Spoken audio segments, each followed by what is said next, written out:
So hello all, this is Aditya Ojha here. So today हम चल रहे हैं जी अपना चैप्टर नंबर 13 करने के लिए क्लास 10 का सर्फेस एरिया वॉल्यूम। समझते हैं फटाफट से सर्फेस एरिया वॉल्यूम क्या होता है। वैसे क्लास 10 का कर रहे हैं तो 9th में आप लोग थोड़ा बहुत पढ़ के आए होंगे, नहीं आए हैं तो भी समझ में आएगा। दो चीजें होती थी सिंपल टर्म, एक होता था एरिया। जो एरिया होता था वो 2D इमेजेस के लिए होता था, 2D फिगर्स के लिए होता था। फॉर एग्जाम्पल उसका सर्कल हो गया, रेक्टेंगल हो गया, ट्राइंगल हो गया। तो जब भी 2D डायमेंशन की बात करें, 2D फिगर की बात करें तो वहां पे एरिया वर्ड यूज होता था।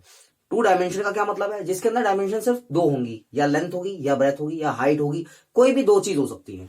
लेकिन जब हम सरफेस एरिया की बात करते हैं तो उसके अंदर 3D इमेजेस की बात होती है, 3 डायमेंशन फिगर्स की बात होती है। 2D फिगर्स को हम कभी भी एग्जिस्ट नहीं मानते, क्यों? उसको हम टच नहीं कर सकते। कारण क्या है जी? दुनिया में मेरे को एक सर्कल दिखाओ, कहीं नहीं मिलेगा भाई। जो तू कड़ा रिंग जिसे सर्कल बोल रहा है वो सर्कल नहीं है, वो सिलेंडर है, क्योंकि उसकी कुछ ना कुछ हाइट है। ठीक है, तो 3D फिगर्स को हम क्या बोलते हैं जी? Surface area.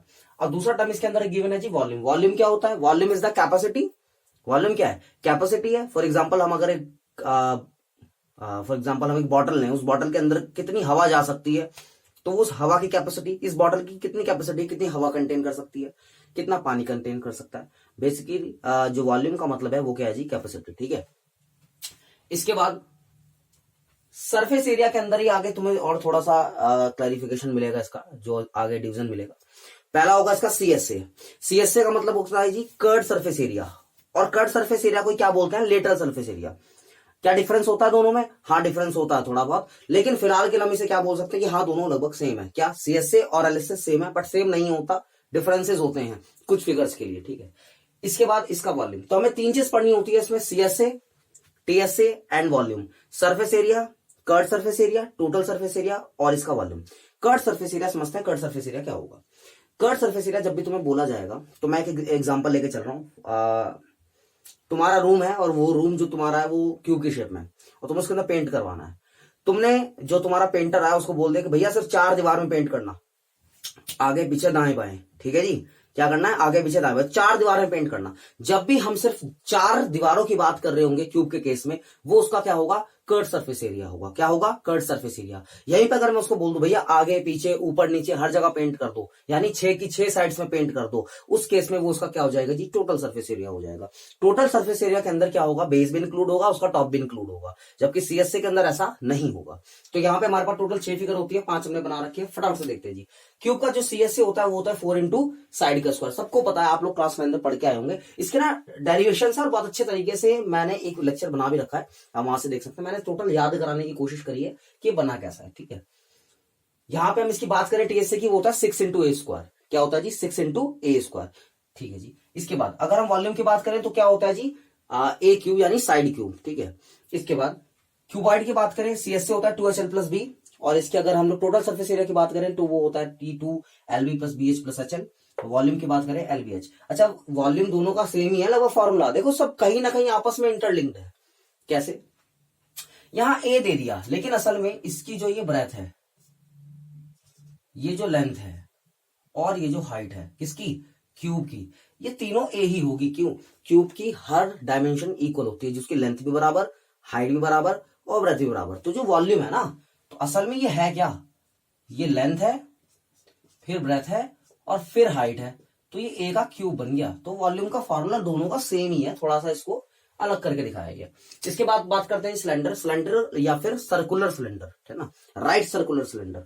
तो ध्यान से देखिए, सर्कुलर सिलेंडर का क्या मतलब है यहाँ पे? 2πRH। क्या है जी फॉर्मूला? 2πRH। असल में ना देखो, मैं फिर से कह रहा हूं, याद कराने के लिए वीडियो दूसरा है, वहां देखना इसका सारा का सारा फॉर्मूला, डेरिवेशन क्या है। ठीक है, तो इसका सीएसए होता है 2πRH, टीएसए होता है 2πR प्लस H। अब बात वही आता है, टीएसए में क्या करना? सिलेंडर के केस में अगर आप इसका सीएसए ले रहे हो, तो आपको सिलेंडर के अंदर, मैं आपको सिलेंडर दिखाता हूं फॉर एग्जांपल।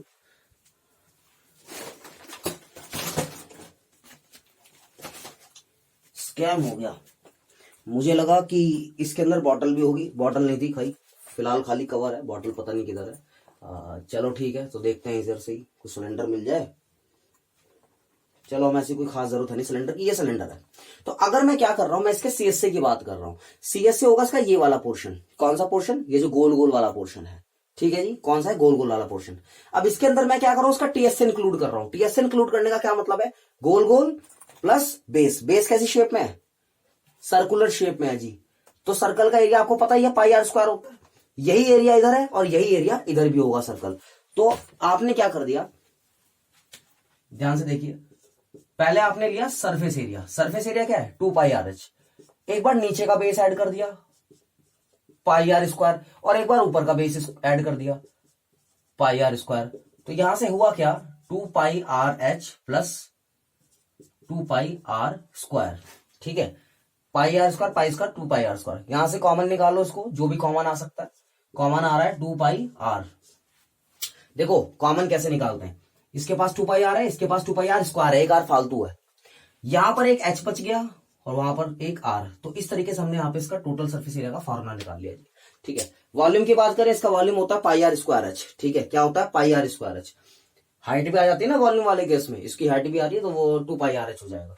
ठीक है, कोन का जो अपना CSA होता है जी, वो होता है πRL। क्या होता है πRL। कैसे, अब ध्यान से सुनो, ये L क्या है, L एक नई चीज हो सकती है उन बच्चों के लिए जिन्होंने 9th क्लास में नहीं पढ़ा है।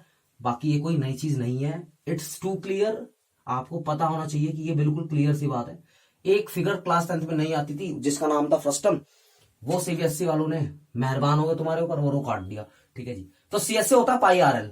L होती है जी स्लांट हाइट। सबको पता है ये तो हाइट है, ये रेडियस है, यहां बीच में एक 90 डिग्री का एंगल बनता है। ठीक है, तो ये राइट एंगल का काम करता है। और this is the slant height, जो इसकी झुकी हुई, ये जो गिरी हुई हाइट होती है, ये क्या होती है इसकी स्लांट हाइट। आप यहां से इसका फॉर्मूला जनरेट कर सकते हो पाइथागोरस लगा के। हाइपोटेनस का स्क्वायर परपेंडिकुलर के ये इसका बेस होता है, बेस का स्क्वायर प्लस परपेंडिकुलर r का स्क्वायर।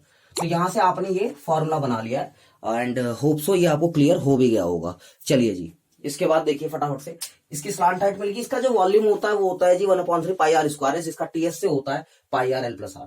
स्पेयर की बात करें तो बहुत ध्यान से सुनो, स्पेयर का CSA TSA भैया सब बराबर। रुक जाओ यार, बॉल होगी, देखता हूं जरा। आपकी फुटबॉल होती है, आपकी जो बॉल होती है, टेनिस बॉल वगैरह जो खेलते हैं हम, उसके अंदर तो घुस नहीं सकते। तो अगर उसमें पेंट वाला सिनेरियो लेके चले, उसके बाहर ही पेंट होगा, तो उसका CSA भी सेम होगा और उसका TSA भी सेम होगा। वॉल्यूम में क्या करेंगे, वॉल्यूम निकालते समय हम उसको 3 से डिवाइड कर देंगे, जो भी इसका TSA CSA है। यानी इसका TSA आ गया 4πr³ और इसका जो CSA है वो भी 4πr³ है। वॉल्यूम आ जाएगा 4/3πr³। ठीक है, ये फॉर्मूले हो गए कुछ उसके, ध्यान से देखो। ये इसके सिर्फ एक रेडियस होता है। इसको फटाफट से पॉज करके कॉपी कर लो। ठीक है जी, स्क्रीनशॉट ले लिया होगा आपने। अब फटाफट से आगे देखिए, बहुत ध्यान से देखो। लास्ट फिगर बची है हमारी हेमिस्फेयर। ठीक है जी, हेमिस्फेयर क्या होता है, कुछ इस तरह की फिगर होती है। ठीक है, इसमें होता है जी एक रेडियस और ये होती है इसकी हाइट।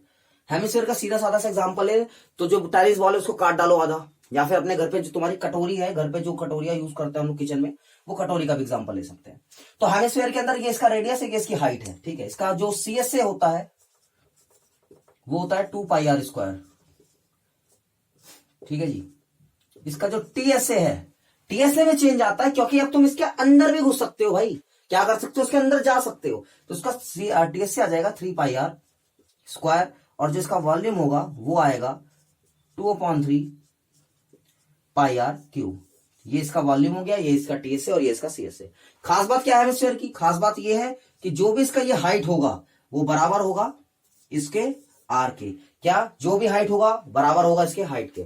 हमने इस बारे में तो बात कर लिया, एनसीईआरटी तक के जितने भी लेक्चर हैं या एनसीईआरटी के कितने भी क्वेश्चन हैं आप बहुत बढ़िया तरीके से समझ सकते हो। लेकिन जैसे आप अपना लेवल अपग्रेड करोगे, आरडी शर्मा के अंदर जाओगे या किसी और एक्स्ट्रा बुक के अंदर, वहां आप इसके डायगोनल्स की बात भी करेंगे। जैसे क्यूब है तो ये डायगोनल क्या है जी, इसके डायगोनल का फॉर्मूला क्या है। ठीक है, उसके बाद हम दूसरे लेक्चर में करेंगे। फटाफट से इसको पॉज करिए और एक्सरसाइज पे चलिए फास्ट।